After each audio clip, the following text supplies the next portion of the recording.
Olá pessoal, tudo bem com vocês? Espero que vocês estejam todos bem. Mais um vídeo aqui no canal.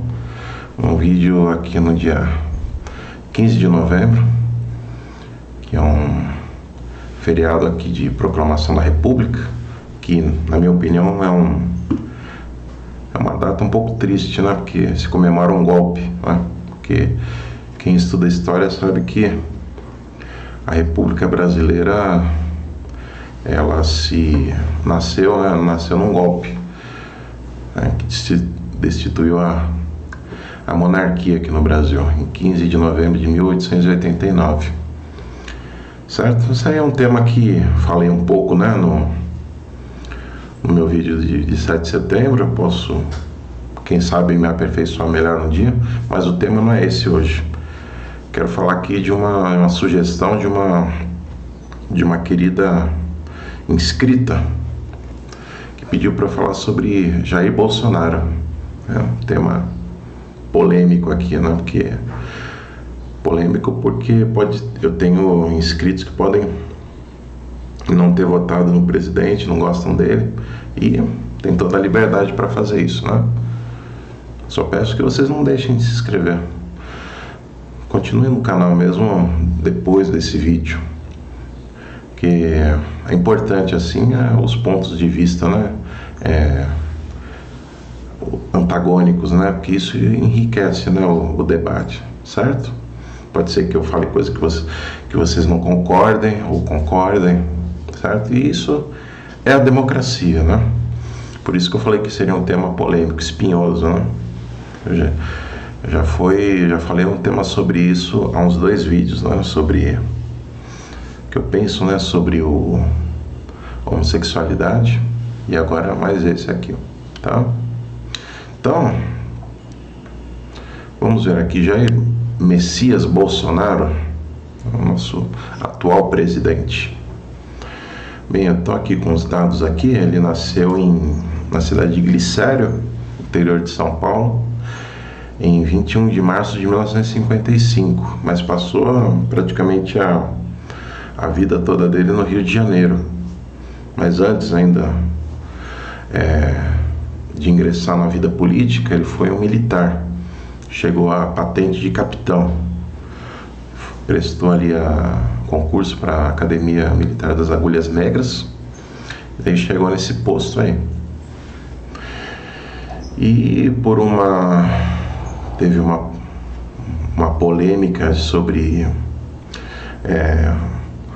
em 1987, ele estava descontente com o soldo com a remuneração dos soldados, e teve planejar um atentado, né? Um pequeno atentado, né? Só que depois ele desistiu, foi julgado, mas foi inocentado por falta de provas, né? Ele saiu depois desse episódio, entrou para a reserva do Exército e depois, em 1988, ele entrou para a política, sendo vereador no Rio de Janeiro, tá? Ele foi vereador em 1989 e ficou até 1990, quando daí teve a eleição para deputado federal, e ele entrou, né? Em 1991 e ficou até 2019 nesse posto aí, né? Até o final, né? Porque em 2018 ele estava ainda como deputado e anunciou-se candidato a presidente, tá? Então ele foi um deputado, acho que foi 27 anos que ele ficou como deputado, tá? Deputado federal, por diferentes partidos, porque no Brasil tem muito isso, né? Você não tem muita fidelidade partidária, né? Tem muitos políticos aí são eleitos por várias legendas, né? Então, infelizmente, aqui é um problema aqui no Brasil, que você tem que ser filiado a um partido se você quiser disputar na eleição, essas coisas. Bom, nesse tempo que ele foi deputado, ele conseguiu aprovar 2 projetos e uma emenda, né? Ele foi fui relator de 73 também. E assim, não foi, muitos dos seus projetos foram rejeitados, né? E um desses projetos de lei era a questão do recibo da urna eletrônica, que não conseguiu dar andamento, foi votado depois no Congresso e ele perdeu, né?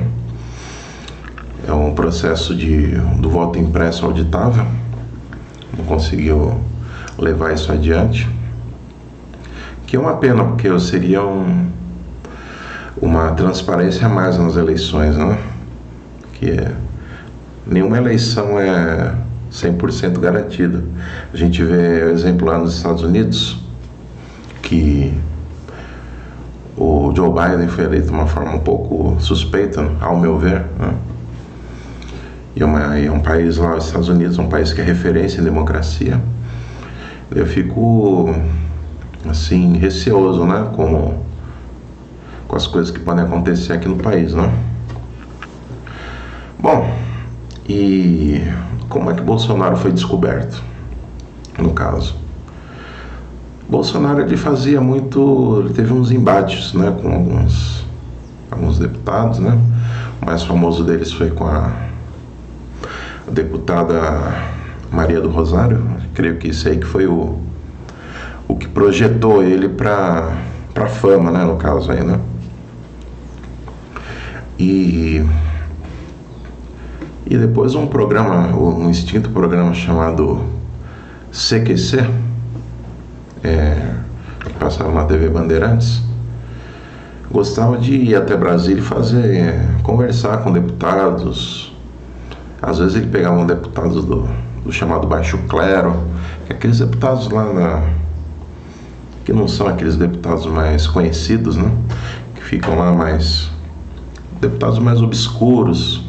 Jair Bolsonaro até estava entre eles ali. Eles pegavam para causar polêmica e começavam a entrevistar Bolsonaro e para esculachar ele, zoar com ele, mas daí eles indiretamente estavam ajudando a popularizá-lo. O Bolsonaro, ele falava que era a favor do armamento, né? Tem naquele referendo lá que teve no Brasil em 2005, né, ele foi a favor da população ter o seu porte, a sua posse de armas, né? E, curiosamente, aquela pesquisa, aquele referendo, ele ganhou como os brasileiros favoráveis a ter armas. Isso foi na gestão do PT. O PT fez esse referendo esperando que os brasileiros assim fossem a favor do desarmamento, mas o tiro foi pela culatra, né? No caso daí, o brasileiro mostrou-se favorável. Todos os estados ganharam, né? Esse aí, né? Só um parênteses aí, né? Mas daí o brasileiro começou a ver que se sentia ali representado por Jair Bolsonaro, pelas coisas que ele falava. Questão assim do armamento, questão reduzir a maioridade penal, também um pouco de privatizações. Eu acho que ele não tinha uma bandeira tão liberal na época, mas ele já começava a falar um pouco disso, né? E daí o brasileiro foi começando a ter simpatia, né? E alimentar uma candidatura dele a presidente. Lembro que muita gente começou, acho que já foi em 2017, a aparecer com um selinho nas redes sociais, no Facebook, Bolsonaro, presidente de 2018, né? E isso aí foi crescendo. E daí ele realmente começou a alimentar essa ideia. E isso, procurou, né, uma legenda, saiu pelo PSL. E começou aí a campanha dele. Até que daí ele sofreu um atentado por um homem chamado Adélio Bispo. Ele tomou uma facada em Juiz de Fora em setembro de 2018. Aquilo ali conseguiu fazer uma operação, se salvou, mas isso aí também ajudou ainda a alavancar a candidatura dele. Ele ficou mais popular depois disso, né? Daí começou a crescer nas pesquisas, né? Ele ficou na frente do Fernando Haddad, né, o candidato a presidente do PT na época. Mas só que daí não conseguiu vencer no primeiro turno, foi vencer no segundo, venceu aí com 55% dos votos, né? 57 milhões, teve 57 milhões de votos, daí foi eleito, né, presidente. Bom, daí foi eleito, né, tomou posse lá em 1º de janeiro de 2019, um discurso que eu achei bonito, assim, né, a primeira dama na época discursando em libras, nunca aconteceu isso, e foi bem marcante aí, né, fez um ministério bom, não foi aquele ministério do tipo colocar um político dar um ministério para um político em troca de apoio. Isso aí tem muito no Brasil, né? Teve no governo Lula, no governo FHC. Para você ter uma ideia, sabe quem foi o ministro da Justiça no governo FHC? Renan Calheiros. Só para você ter uma ideia. Um cara aí que tá cheio de processo, né? Bom, mas voltando aqui. Então, ele fez um ministério técnico, né? Colocou gente formada ali em várias áreas. Teve erros e acertos, né? Então, eu vou abrir aqui mais ou menos um panorama do que foi feito, né, dele. Então, aí tem o cumpriu, ou não cumpriu, ou em parte, né? Em andamento. Certo? Criar super ministério da economia. Então, ele conseguiu, que ele juntou, né, vários ministérios no Ministério da Economia e colocou lá o Paulo Guedes como o mandatário. Reduzir o número de ministérios. Em parte ele conseguiu, em parte não, né? Teve ministério que até foi recriado depois. Aprovou a reforma da Previdência, aprovou a autonomia do Banco Central, ampliou privatizações, vender ativos da Petrobras, tá? Então, é uma ideia dele privatizar a Petrobras, ele já mostrou-se favorável a isso. Não só vender, mas abrir o mercado, né? Deixar da Petrobras ser um monopólio aqui do Brasil, né? De distribuição de petróleo. Criar carteira de trabalho verde e amarelo. Isso daí está em andamento, né? Aprovar reforma tributária. Em andamento também, mudar imposto de renda. Instituir 13º do Bolsa Família. Tá? O Bolsa Família teve em 2019, mas não teve em 2020 o 13º. Instituir renda mínima não conseguiu. Promover crescimento econômico com a inflação baixa também não. Ter uma escola militar em cada capital, isso daqui era uma bandeira da educação, ele não conseguiu ainda, né? Aprovar pacote anticrime, conseguiu aprovar com alguns jabutis, que eu já vou explicar aqui. Flexibilizar a porte de armas, conseguiu em parte, né? Porque parte do ministro do STF que cortou ali algumas partes do projeto. Mudar Código de Trânsito Brasileiro, né? Se não me engano agora aumentou o número de pontos da carteira também, né? E estendeu também o prazo de renovação. Reduzir maioridade penal, não conseguiu. Acabar com a redução de pena de preso e saídas temporárias, que era também uma ideia dele, mas não conseguiu ainda, tá? Isso aqui foi basicamente um resumo, né, do que aconteceu. Quando ele entrou em 2019, eu lembro que antes de 2019, antes da posse dele, ele falou assim, né, vou mandar um presentinho para a Itália, que era a extradição de Cesare Battisti, um terrorista que estava aqui no Brasil e fugiu lá da Itália e ficou aqui, chegou aqui no governo do PT. E o Lula teve tempo para analisar o caso e extraditá-lo. E até estava muita gente favorável a isso, mas no último dia do governo Lula, ele resolveu deixar o Battisti por aqui. E Bolsonaro, antes de tomar posse, já dizia: vou mandar um presente para a Itália, que é o Battisti mandou, né? Foi para conseguir extraditar esse terrorista lá para a Itália. Uma das primeiras coisas também foi o horário de verão que ele revogou até 2019, 2020 e agora também 2021 não teve horário de verão. O que, para mim, né, no meu caso, eu acho positivo, né? Eu acordo bem cedo, né?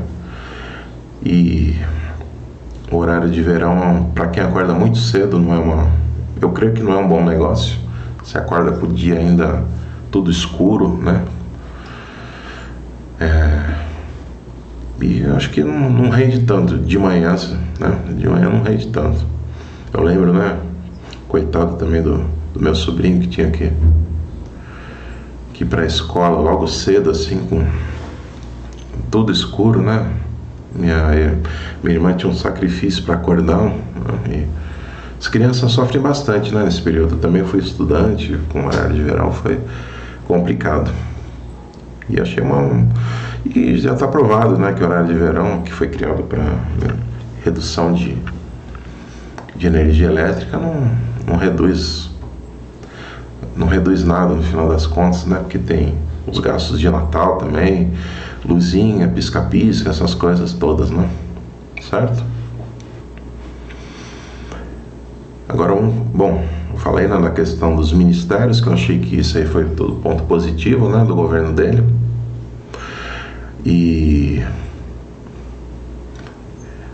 colocou assim por exemplo, tem o ministro Tarcísio, que é o ministro dos transportes, que está fazendo um excelente trabalho, liderando aí privatização de portos, aeroportos, criação e melhorar rodovias.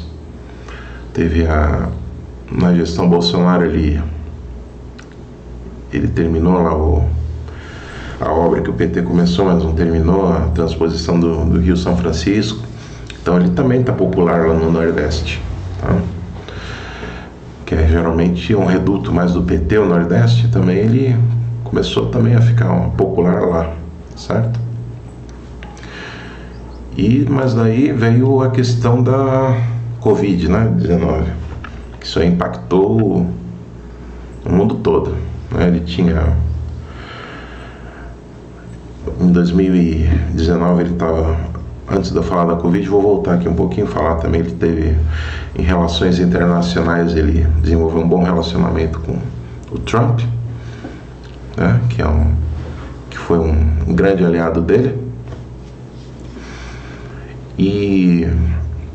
Só que daí teve a Covid-19 em 2020, né? Começou a Covid na China em 2019, né? E daí depois chegou ao Brasil lá, já teve lá os primeiros rumores em janeiro, fevereiro de 2020, tá?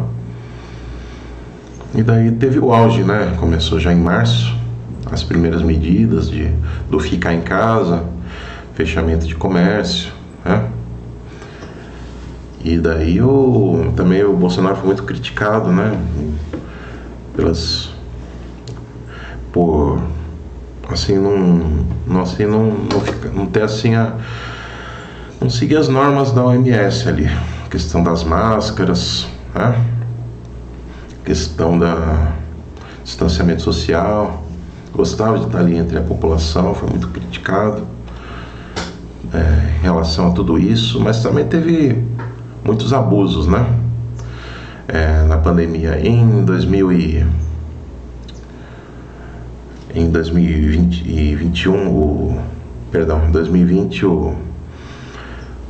o ex-ministro Sérgio Moro, que fazia um trabalho bom, né, que eu achei que foi uma boa recomendação dele, uma boa vamos dizer assim, né, linguagem futebolística, contratação, né, do presidente para o Ministério da Justiça, ele saiu no auge da pandemia, ele resolveu sair, não concordando com medidas do presidente e dizendo que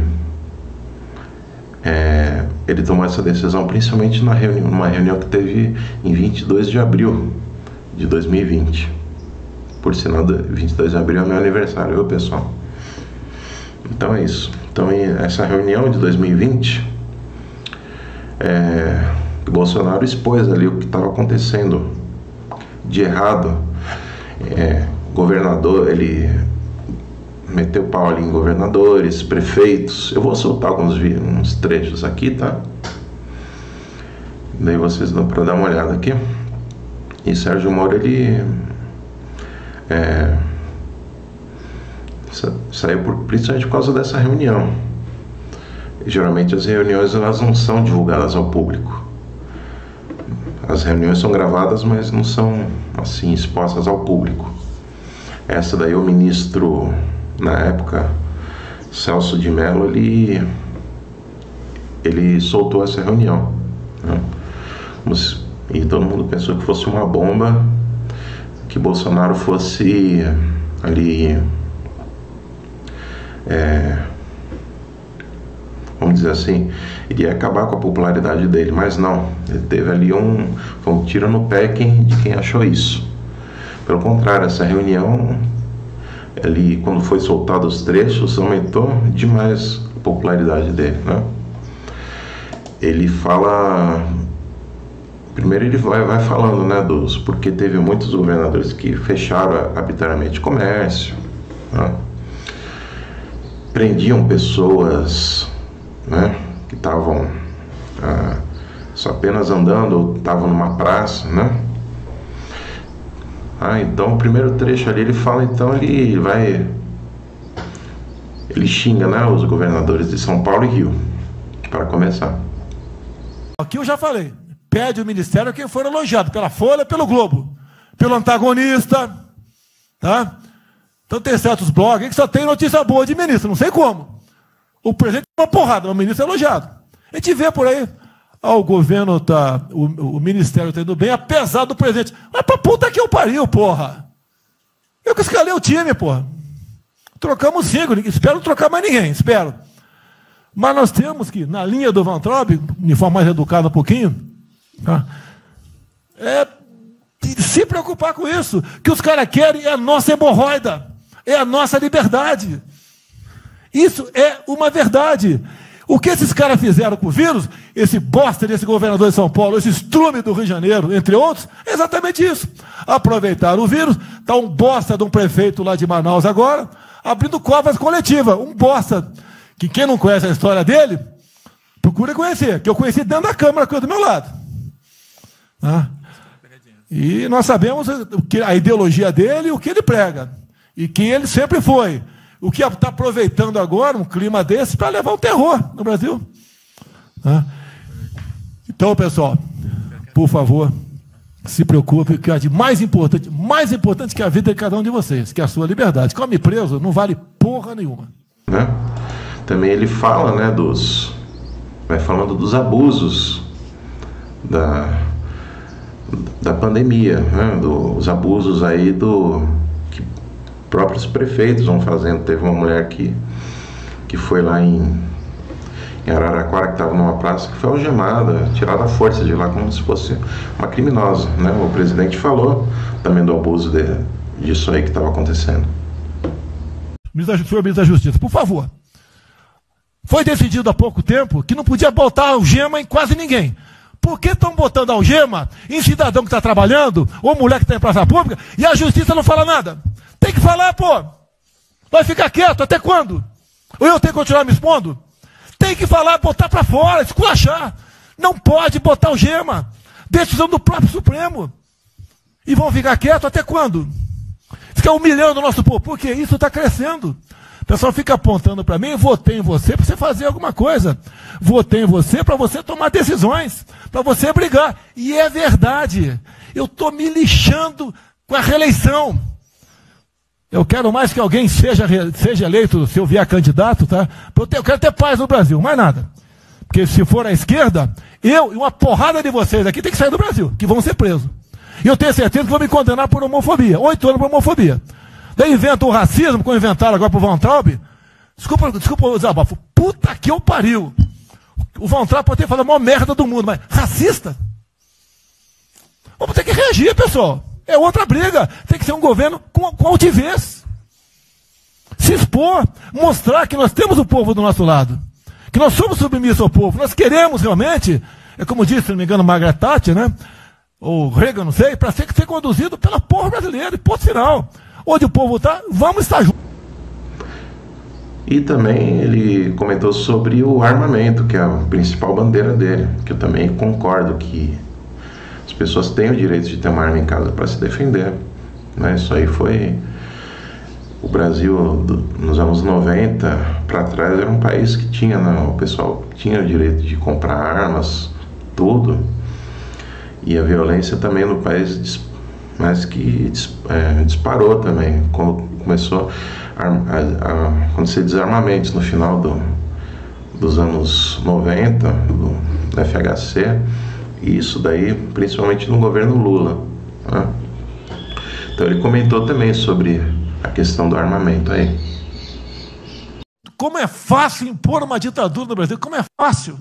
O povo está dentro de casa. Por isso que eu quero, ministro da Justiça e ministro da Defesa, que o povo se arme. Que é a garantia que não vai ter um filho da puta aparecer para impor uma ditadura aqui. Porque é fácil impor uma ditadura. Facílimo.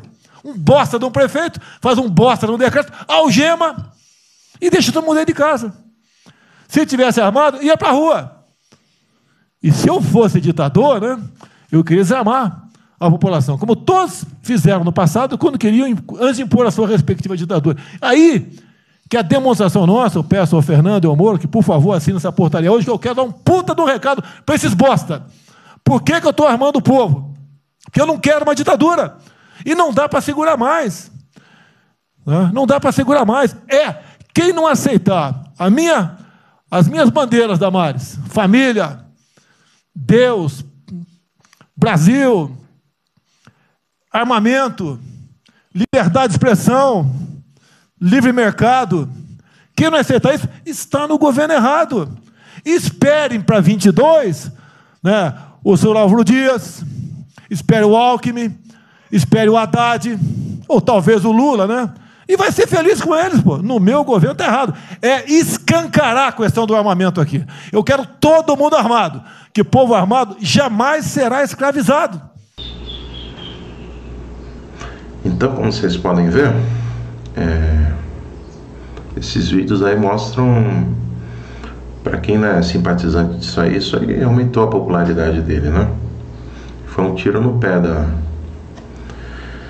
E daí eu vejo depois que o Sérgio Moro não foi uma boa aquisição para o Ministério.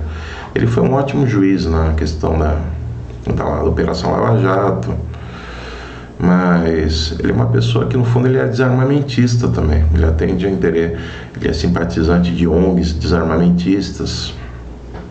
Eu creio que ele não seria uma boa opção continuar lá, né? Então acho que o presidente tem que ter aliados, né, que desenvolvam o mesmo pensamento dele, né? Certo?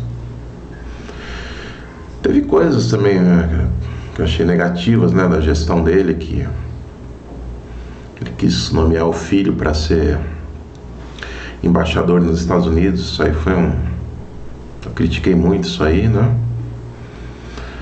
E teve os próprios filhos dele, acho que andam muito com ele. Acho que isso é um exagero.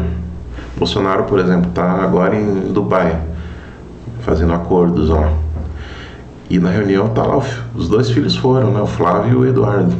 O Flávio, que é senador, e o Eduardo, que é deputado federal. Quando às vezes não vai o Carlos Bolsonaro também, que é vereador do Rio. Então acho que eles deveriam, cada um estar no seu respectivo cargo, né? E acho que precisava também de uma comissão grande, né? Foi Magno Malta também. Tem muita gente que vai ali que você não veja necessidade, né? Isso que acho que também ele poderia não dar tanta munição para a imprensa, né? Que o critica abertamente, porque ele cortou muita verba, né? Por exemplo, principalmente da Rede Globo. A Rede Globo ficou, né, pé da vida e a oposição mesmo dele. E acho que tudo isso daí ele deveria ser uma pessoa mais discreta, né?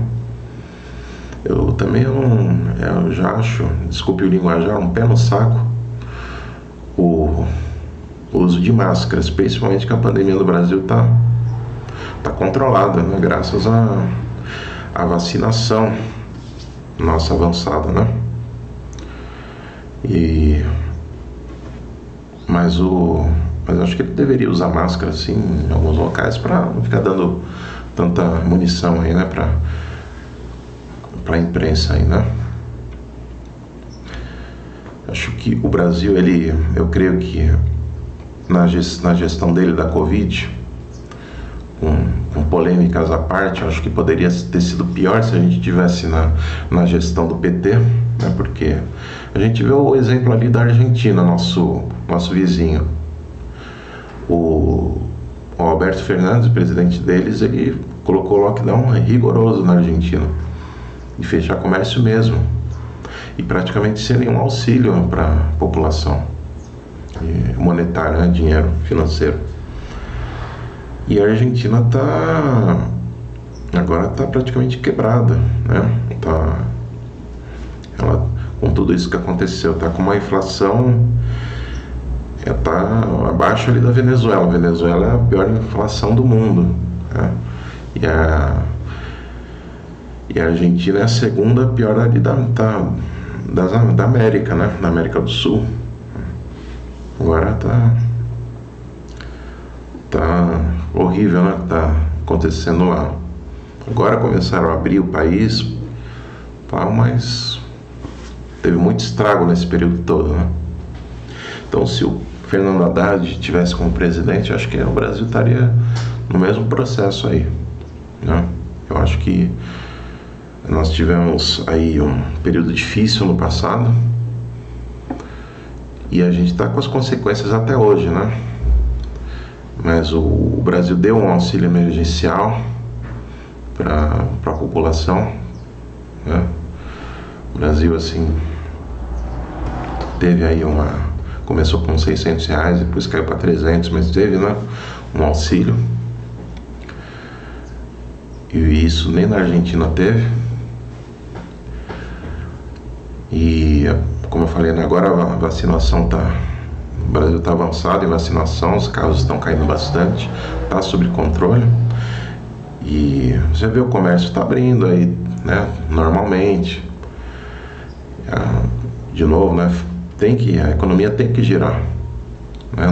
Não tem nada de se tivesse o fique em casa, a economia vê depois. E imagina se o produtor rural ficasse em casa, não existiria mais Brasil, simplesmente. Todo mundo aqui estaria já morrendo de fome. Imagina quanto ia sobrar, né, da população. Não existiria mais população se o produtor rural ficasse em casa, né? Então é isso, né? Acho que teve lá ele tem ali os erros e acertos, né, dele. Ele ainda tá popular, né? As manifestações de 7 de setembro mostraram isso, né? Teve vários pedidos de impeachment, mas não teve assim um elemento forte para ter esse impeachment, né?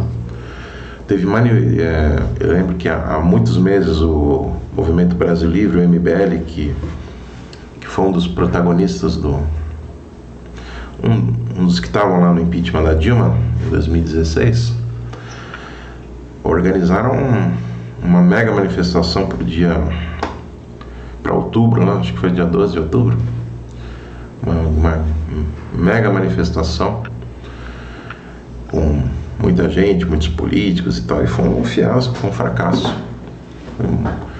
Pouca gente foi, né? E no dia que hoje iria ter também uma grande manifestação, mas foi cancelada porque não tem força, não tem uma força grande política de oposição a ele, ao presidente, não. Ele não tem assim as pessoas não têm assim ainda uma força capaz, né, de mobilizar assim algo contra ele. Impeachment também, a essa altura do campeonato, já não tem mais força também, né? Impeachment poderia ter força há uns 2 anos, por exemplo, mas impeachment, a cada dia que vai passando, impeachment perde força, porque a eleição se aproxima.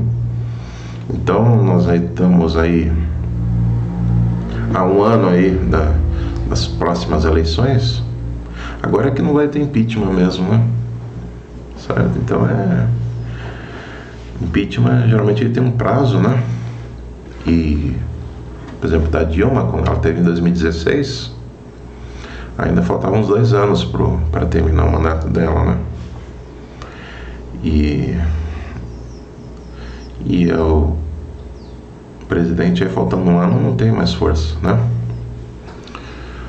Muita gente pode também dizer que teve, né, a alta dos preços aí, também na gestão dele, a alta do combustível que está subindo sempre, mas também é importante salientar que o mundo está numa crise, né? Está numa crise terrível, então não é só culpa dele, no caso, nem é culpa dele, né? Eu digo, o Brasil, isso aí está acontecendo no mundo inteiro. A gasolina está cara nos Estados Unidos, aumentou o preço na Europa. Os brasileiros que moram na Europa estão dizendo aí, né, pelo Twitter também, que o preço está aumentando também, tá? Então isso aí é global. A gasolina está nos Estados Unidos, está na Europa, está em vários países, né? Isso aí, toda uma crise que está acontecendo ainda. E eu creio que vai acontecendo em 2022 também. A crise vai continuar. Não sei se já estamos no auge dessa crise, tá? Mas ela tem bastante força ainda, certo? Mas então é isso. Eu vejo também um cenário para já dando meus pitacos para ano que vem. Eu não vejo assim, por exemplo, uma terceira via, como dizem aí, um candidato para bater contra ele, né? Tem aí o João Dória, que está para decidir se vai ser ou não candidato, que a bandeira dele diz que ele começou a vacinação no Brasil com aquela Coronavac, que é uma vacina que não é aceita em muitos países por aí, mas também não é o mérito dele tudo isso aí, né? O governo federal também depois fez a parte dele com a questão das vacinas, né? Tanto que nós estamos bem avançados, né? Como já disse, na vacinação ali. O João Dória está disputando com o Eduardo Leite ainda também, né? Eu creio que o João Dória vai vencer a prévia, né, do PSDB, mas creio que ele não vai ter chance. Depois tem outro, Sérgio Moro vai ser candidato, mas Ciro Gomes também não. Acho que vai ser Bolsonaro e alguém do PT de novo. Meu palpite, né? O Bolsonaro precisa, né, de um partido político. Infelizmente, como eu já disse, você não pode ser um candidato independente como é nos Estados Unidos, isso, né? E acho que precisaria, né, dessa opção aqui no Brasil, né? Ele tentou lançar um partido próprio, não conseguiu as assinaturas necessárias, não precisa de 400 mil assinaturas para você criar um partido, bem complicado também. Mas eu vejo isso, né? Tem, como eu já disse os pontos positivos que eu acho, os negativos. Tem gente que pode perguntar o que eu acho sobre essas rachadinhas, né? Começou ali com Flávio Bolsonaro. Isso aí tá tudo em investigação, né? A primeira dama também, 89 mil que foi foi depositado na conta dela. Isso aí tá tudo em investigação. Não quero dar uma opinião precipitada, mas eu acho que todo crime tem que ser punido, né? Doa quem doer, certo? Mas eu não vejo assim, por enquanto, nada que desabone assim o governo, sabe? Até que haja uma grande decepção, eu creio que eu votarei nele novamente na eleição do ano que vem, certo? Mas fica a grande lição, que nós não devemos idolatrar políticos, né? E nem ninguém, porque sempre essa pessoa pode nos decepcionar mais cedo ou mais tarde, né? Certo? Aprendi que nós devemos um dos motivos pelo qual Deus quer que a gente tenha ali a questão do primeiro mandamento: não terás outros deuses diante de mim. Deus está dizendo o que com isso? Também para você não idolatrar pessoas, porque você vai se decepcionar com elas um dia, né? Pode ser que o Bolsonaro faça algo que traia muitos brasileiros aí. Tem muita gente que votou nele que não vai votar mais, que já disse que está se sentindo traída. Tem coisas que eu falei que eu não gostei, mas ainda não me sinto assim completamente traído. Não me sinto assim, que teve coisas que me decepcionaram, né? A indicação do Cássio Nunes no STF, mas ainda creio que dá um benefício da dúvida, né, com a relação desse ministro aí, né? Mas é isso, né? Acho que também a pessoa está no direito de querer também não votar mais nele também, certo? Mas eu não vejo assim motivo forte para um impeachment, né? E para eu votar em outro candidato, né? Não vejo assim também. Eu vi que, né, João Dória também teve medidas que eu não gostei, que eu não votaria nele. Muito aliado da China também. Sérgio Moro também não vejo motivo. Não me sinto ainda representado por ele. E por outros aí que quando chegar a época da eleição dos candidatos, eu posso comentar melhor sobre quando eles estiverem lá, né? No ano que vem, certo? Então é isso, acho que foi meu vídeo aí. Ficou um pouco longo, mas eu achei que mereceria explicar meus pontos de vista do que eu acho do presidente. E repito, né? Respeito a opinião de vocês. Se vocês não gostam dele, também podem escrever nos comentários, que aqui é uma democracia esse canal, né? E respeito o ponto de vista de todos, né? Certo? Eu peço que vocês curtam o vídeo, que é importante para o canal crescer. Compartilhem com seus amigos, com outras pessoas aí, né? E ativem o sininho para novos vídeos, certo? Então fica assim. Espero que vocês tenham uma ótima semana, abençoada por Deus. E a gente se vê no próximo vídeo. Até mais.